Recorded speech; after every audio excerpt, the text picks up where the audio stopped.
Mula sa bulwagang pambalitaan, himpilan at sandigan ng bayan, ito ang On-Q Balita.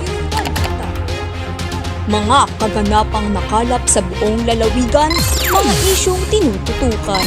On-Q Balita. Ang oras po natin ay 4 na minuto makalipas ang alas 8 ng umaga.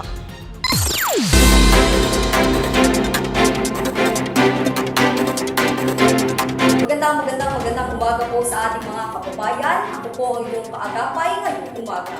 Ang inyong lingkod, Mary Grace Mendez. Narito ang mga tampok na balita ngayong araw. The Update! The Update!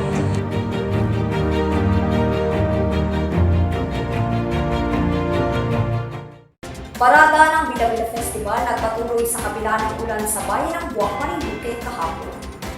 Sa kabila ng masungit na panahon, nagpatuloy ang makulay na parada ng Bila-Bila Festival sa Buwak, Marinduque, tampok ang mga makukulay na butterfly-inspired costume at mga float na punong-puno ng dekorasyon. Bagaman naging hamon ng panahon, hindi natinag ang mga nakiisa sa parada. Ang mga kalahok na nakasuot ng butterfly-inspired na kasuotan ay nagpatuloy sa kanilang pagsasayaw at pagtatanghal. Ang mga manonood naman ay nagtipon-tipon sa gilid ng kalsada, nakasuot ng mga kapote at nagdala ng payong upang mapanood ang parada.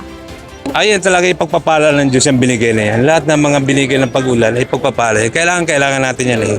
Yan naman ay at the same time, kahit pa umulan, tuloy naman ang ating kasiyahan. Okay pa yan.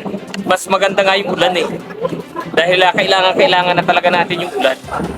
Tampok sa festival ang float parade competition kung saan iba't ibang makukulay at malikhaing float ang bumida sa lansangan ng Buwak.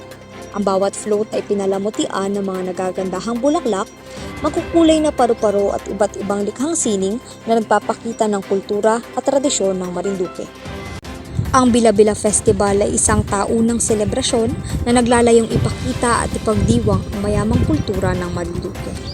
Sa kabila ng hamon ng panahon, naging matagumpay pa rin ang pagdiriwang at nagbigay ng kasiyahan sa mga residente at bisita. Tunay na ipinakita ng ating mga kababayan ang kanilang sigla at pagpapahalaga sa ating kultura. At sa mga hindi nakadalo dahil sa panahon, ay nako ang mga ng susunod na taon para makisa sa makulay na pagdiriwang na ito. At yan ang balitang hatid namin sa inyo ngayong araw. Muli ako si Mary Grace Mendez. Magandang araw at salamat sa inyong pagsubaybay. On-Q Balita! On-Q Balita!